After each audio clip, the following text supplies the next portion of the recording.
তো ইনি বলছেন বিধায়ক যে কোরআনকে 25 জন শয়তান মিলে লিখেছে। কোরআন বদরের যুদ্ধে কোরআনকে জ্বালিয়ে দেওয়া হয়েছিল। এই কথাটার উত্তর আপনাদের কাছে নাই? তাজ্জুব লাগে যে আপনারা মুসলমান।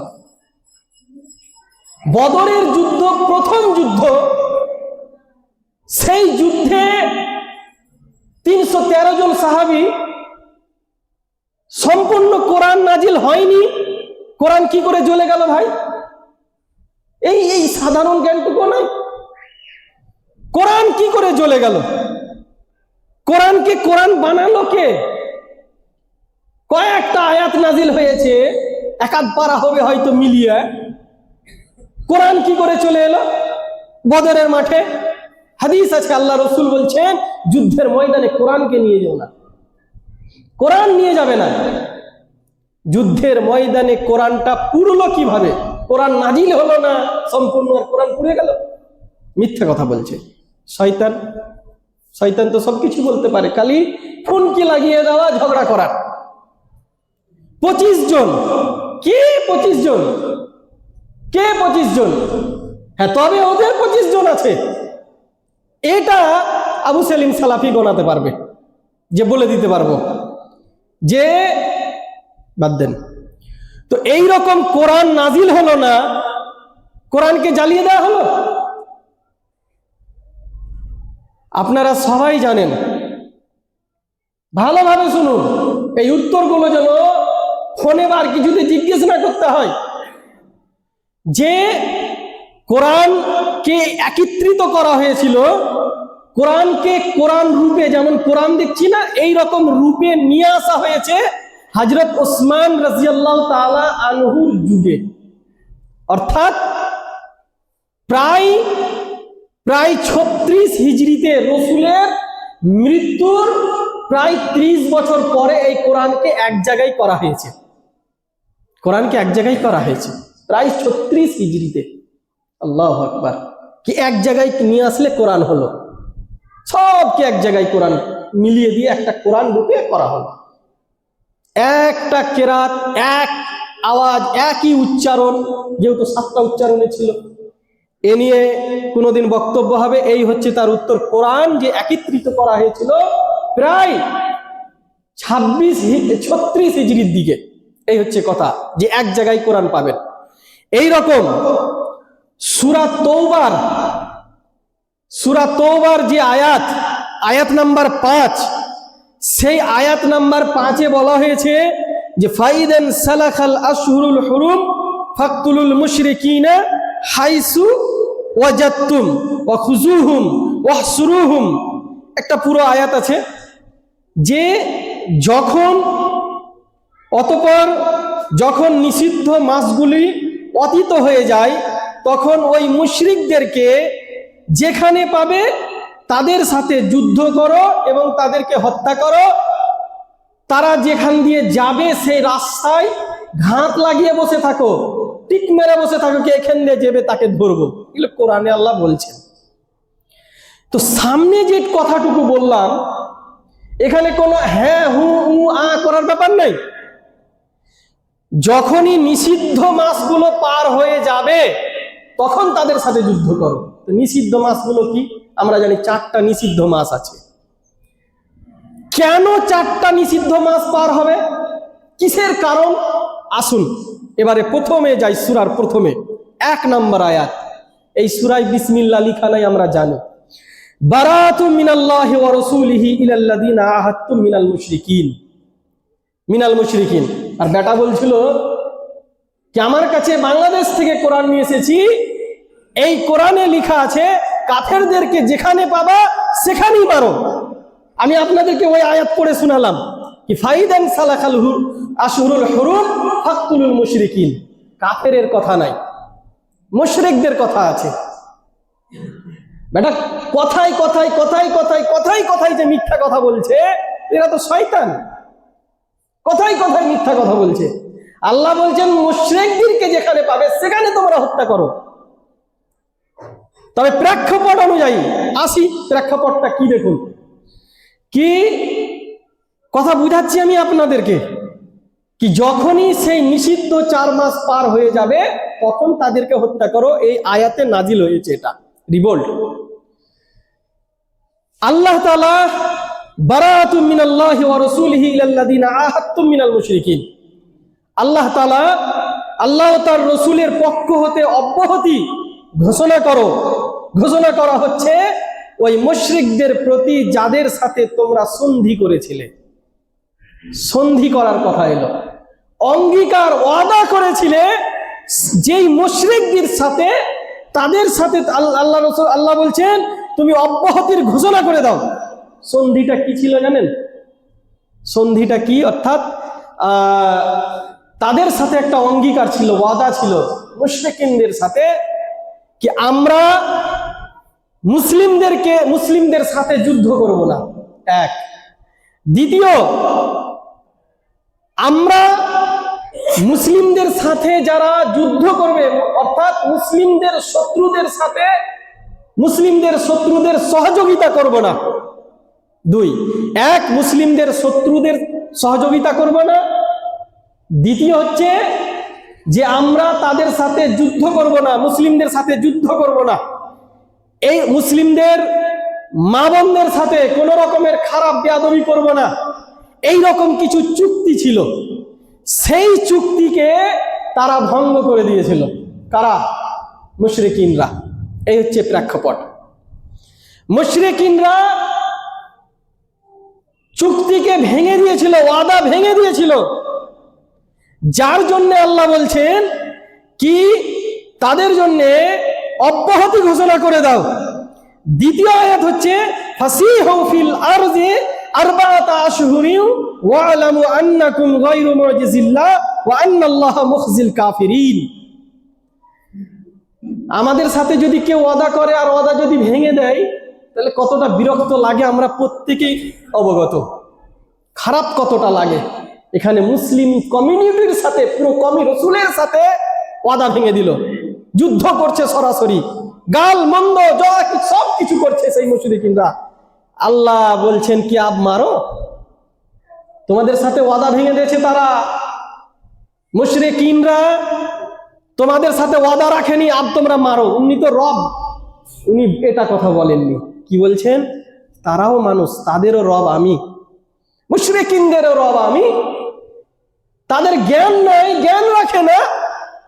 অতএব আল্লাহ বলছেন দ্বিতীয় আয়াতে ফাসিহু ফিল আরদি আরবাআতা আশহুর, হে নবী তুমি তাদেরকে 4 মাস সময় দাও। 4 মাস সময় দাও। এই আয়াতের তরজমা প্রত্যেকেই মুখস্থ করবেন। এটা চলে আসছে 1300 বছর ধরে। 1300, ওখানে বসে যাও, বসো। 1300 মাস ধরে এইটা চলে আসছে অপবাদ লাগানো। কিসের জন্য যুদ্ধ করতে আল্লাহ বলেছেন যে তারা ওয়াদা ভঙ্গ করেছে, তো তাদেরকে শুধরানোর জন্য 4টি মাস দাও, তাদের সঙ্গে যুদ্ধ করো না, খবরদার যুদ্ধ করো না, 4টি মাস দাও।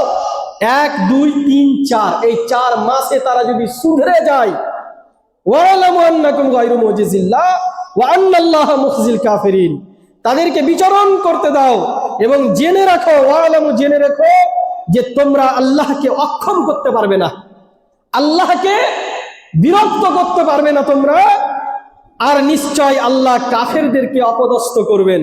দ্বিতীয় আয়াতের তরজমা এখানেই শেষ, যে তাদেরকে 4 মাস সময় দাও, মানে তোমরাই বদমাশি করবে, তোমরাই মারবে, তোমরাই সবকিছু করবে, তোমরাই আবার অপবাদ লাগাবা। এটা কোথাকার মানবতা? আল্লাহ বলছেন তাদেরকে 4 মাস সময় দাও। এই 4 মাসে যদি শুধরে গেল তাহলে ভালো, আর যদি 4 মাসে তারা না শুধরায়, না যদি ঠিক হয়, না পরিবর্তন হয়, চুক্তিতে যদি না থাকে, আল্লাহ বলছেন আমার তরফ থেকে তখন ফাইদান সালাখাল আশহুরুল হুরুম ফাকতুলুল মুশরিকিনা হাইসু ওয়াজাদতুম, এই 4 মাস অতিবাহিত হওয়ার পরে তখন তোমরা তাদেরকে মারো যেখানে পাবে।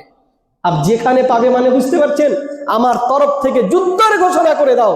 তাহলে যুদ্ধ করতে আল্লাহ বলছেন, যুদ্ধ করতে। এই যুদ্ধের ময়দানে হবে কথা, যুদ্ধের ময়দানে কথা হবে। যুদ্ধের ময়দানে থাকবে একদিকে মুসলিম একদিকে মুশরিক, যুদ্ধের ময়দানে পক্ষ প্রতিপক্ষ দুটো থাকবে। আল্লাহ বলছেন যখন তোমরা দুশ্মনের সামনাসামনি হয়ে যাবে, দুশ্মন তোমার সামনে আছে, একদিকে মুশরিক একদিকে মুসলমান যখন আছে, যখন তোমরা যুদ্ধ করবে, সেই যুদ্ধের সময় গিয়ে তোমরা আগে আমার কথা বলবে, লা ইলাহা ইল্লাল্লাহ, তোমরা আগে বলবে, খবরদার মেরো না, মারবে না, খবরদার। আর এই শয়তান বেটা পেশাব করে ধুতে জানে না, প্রস্রাব করে ধুতে জানে না, বেটা কোরআন পড়েছে। হ্যাঁ, আল্লাহ বলছেন আগে আমার কথা বলো যুদ্ধের ময়দানে, খবরদার মারামারি করো না, খবরদার মারামারি করো না। আল্লাহ রসুল ঘোষণা দিচ্ছেন তোমরা এখন যুদ্ধের ময়দানে যাচ্ছ, তোমরা যুদ্ধের ময়দানে যাচ্ছ, হক এবং বাতিলের সাথে লড়াই করতে যাচ্ছ, বাতিলকে পরাস্ত করতে হবে। তবে জেনে রেখো, কোনো বুড়াকে মারবে না, কোনো মেয়েকে মারবে না, কোনো বাচ্চাদেরকে মারবে না, ফসল নষ্ট করবে না, জমি জায়গা নষ্ট করবে না। এই হচ্ছে সূরা তওবার একটা ছোট্ট বাণী। আর তুমি বলছো যেখানে পাবে সেখানে মারো। আল্লাহ রসুলকে আল্লাহ শিক্ষা দিচ্ছেন যুদ্ধের ময়দানে খবরদার মুশরিকদেরকে ছেড়ে দিও না। যুদ্ধের ময়দানে, বাইরে নয়, রোডে নয়, আমনে সামনে যুদ্ধেতে আছে, একদিকে প্রতিপক্ষ একদিকে পক্ষ। সেই প্রতিপক্ষকে যখন তুমি প্রতিহার করবে, তখন যেখানে পাবে, পাহাড়ের ঘাঁটিতে যদি পাও, পাহাড়ের পাথরের তলায় লুকিয়ে আছে, সেই তারা যুদ্ধ করতে এসেছিল, তাদেরকে তুমি মারো, তাদেরকে তুমি মারো। এই হচ্ছে আয়াত। আর এটাকে নিয়ে তারা রাজনীতি শুরু করে দিচ্ছে, এটাকে নিয়ে তারা খেলা শুরু করে দিচ্ছে। আর বেশি বলতে চাই না।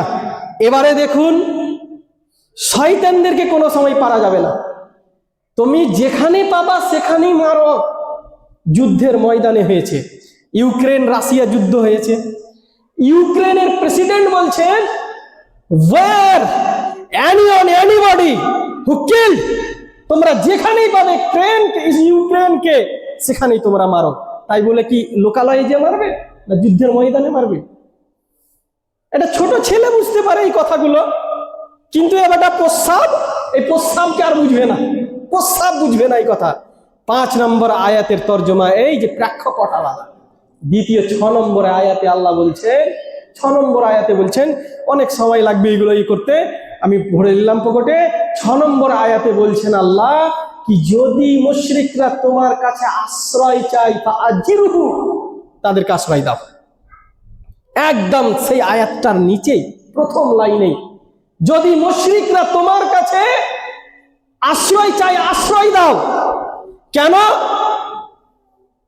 তারা আল্লাহ সম্পর্কে জানবে, আল্লাহর কথা শুনবে।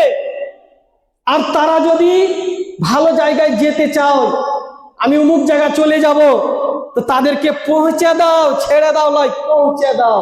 আর কি নিরাপদ নেবে? আর বেটা প্রস্তাব বলছে কি মারতে বলছে। আসুন, এই হচ্ছে উত্তর অনেকগুলো আছে, এই কটা কথা আমি রেকর্ডিং করালাম, আপনারা প্রত্যেকেই বারবার শুনবেন এবং এই উত্তরগুলো দিবেন। দ্বিতীয় কথাতে আসি, 2-1 মিনিট আছে, যে বেটা সূরা তওবার 9 নম্বর সূরা পড়েছে। সূরা ফাতিহা পড়েনি, আলহামদুলিল্লাহি রাব্বিল আলামিন। সূরা বাকারা পড়েনি, সূরা বাকারার মেসেজ গালা পড়লি তো হয়ে যেত। আল্লাহ বলছেন, ওয়াইজ আখাযনা মিসাকা বানি ইসরাঈল, যখন আমি বানি ইসরাঈলের কাছে অঙ্গীকার নিলাম, ওয়াবিল ওয়ালিদাইনি ইহসানা, তোমরা মা বাবার সাথে সৎ ব্যবহার করবে, ওয়াবিল ওয়ালিদাইনি ইহসানা ওয়াবিদিল কুরবা ওয়াল ইয়াতামা ওয়াল মাসাকিন ওয়াবনিস সাবিল ওয়াসাইলিনা ওয়া ফির রিকাব, কি তোমরা পড়োশীকে মারবে না, পড়োশীদের সাথে ভালো ব্যবহার করবে, তোমাদের পাশে যারা আছে, তোমাদের আত্মীয় স্বজন যারা আছে, এবং পড়োশীদের সাথে তোমরা ভালো ব্যবহার করবে। এখানে তো আল্লাহ বলছেন যে তোমার পড়োশী মুশরিক হবে না, হিন্দু হবে না, জৈন খ্রিস্টান বৌদ্ধ এরা হবে না। পড়োশীর কথা এসেছে, আল্লাহ বলছেন পড়োশী যাই হোক তাদের সাথে সৎ ব্যবহার করবে। বেটা এটা পড়েনি, সেখান থেকে নিয়ে 8টা সূরা আগে চলে গেছে, তার মেসেজগুলো পড়েনি। বেটা এটাও পড়েনি, সূরা মাইদার আয়াত, মান কাতালা নাফসান বিগাইরি নাফসিন আও ফাসাদিন ফিল আরদ ফাকান্নামা কাতালান নাসা জামিআ ওয়া মান আহইয়াহা ফাকান্নামা আহইয়ান নাসা জামিআ।